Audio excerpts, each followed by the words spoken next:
After a long tour overseas for the U.S. Air Force, Jesse James returned home to find a bill in the mail from a credit card company.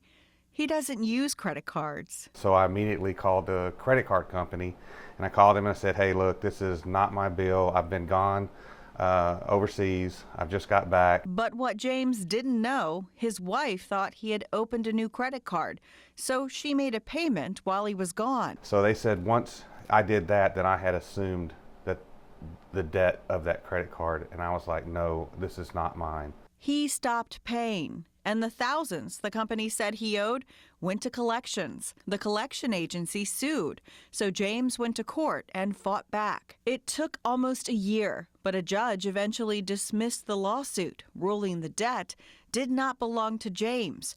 At that point, it was supposed to be removed from his credit report. We thought we had everything fixed. That is, until another year passed and he went to buy a new house. Found out that it was still on my credit, but it was under another name. So that company had sold my credit debt to one of their sister services.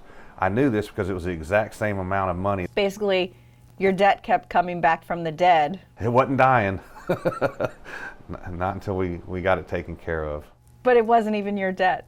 It wasn't my debt, no ma'am. Debt that keeps coming back to life is often referred to as zombie debt. That's either debt that's too old to be collected, debt you've already paid off, or debt that belongs to someone else entirely, and it keeps coming back to haunt you. They're just hoping to squeeze you enough to where you'll pay it even if you don't owe it. For more than 3 decades, Louisiana attorney David Schwach's been fighting back against zombie debt for clients like Jesse James.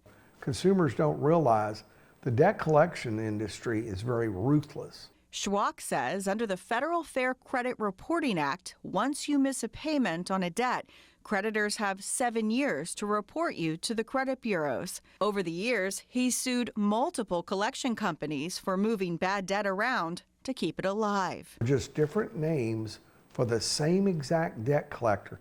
It could be one guy, and he's sitting there and he's got multiple identities that he's using to collect. So you contest it under one name, he shifts it over to one of the sister company names, keeps right on writing you ugly letters, credit reporting about you.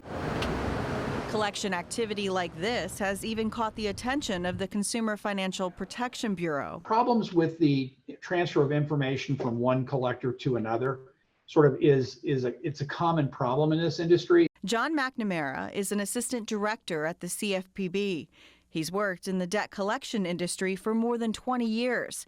His agencies received more than 35,000 complaints about credit reporting and debt collections in 2021 alone. He says if you get a letter from a collection agency and you don't recognize the debt, dispute it with the collector in writing immediately. If it's a debt that they have been plagued with continuing efforts to collect when they don't owe it, I couldn't encourage them enough to go to consumerfinance.gov and file a complaint with us. At the end of 2021, the CFPB revised rules about how debt collectors can communicate with you, restricting the number of times they can call you and what information they're required to provide you. If you get a notice from a collection agency about old debt, before you pay any money, experts say verify your connection to the debt. Does it really belong to you? Look up the statute of limitations for debt collections in your state. Is it expired?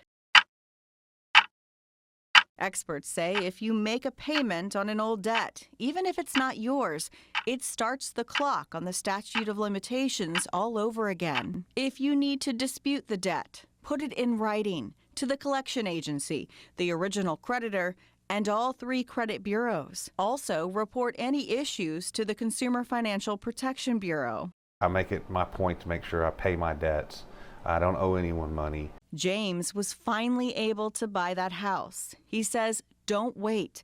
Get help if you want to kill zombie debt. And don't let it get to a collection agency before you take action. For Investigate TV, I'm Rachel DePompa.